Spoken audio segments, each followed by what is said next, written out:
Hello there, my friends. Professor Pete here with some more words to the wise. Today's word to the wise goes out to my friends who are in the software business, SaaS, software as a service.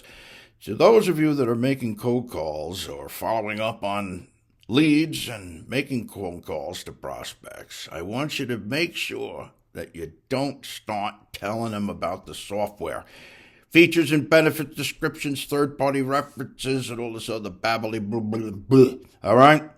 There's an example down here below. I had a call with an SAP salesperson, and for crying out loud, I had to help him on the call because getting to the point matters and asking the right questions. So there's a good lesson to be learned from the SAP call. You can check it out here on the Gold Call Show.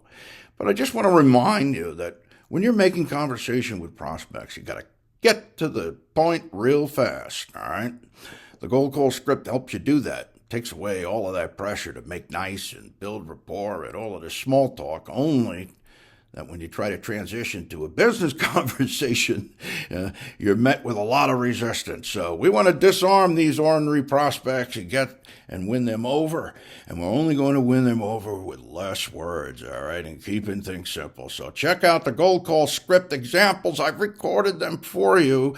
And listen, when a prospect thanks you for calling them the way you did, that's when you know you're cooking. That's when you know you've turned your cold calls into gold calls. All right. That's Professor Pete's word to the wise today. Hope you enjoyed it. Hey, have a good weekend, and we'll be back at it on Monday. But until then, happy hunting.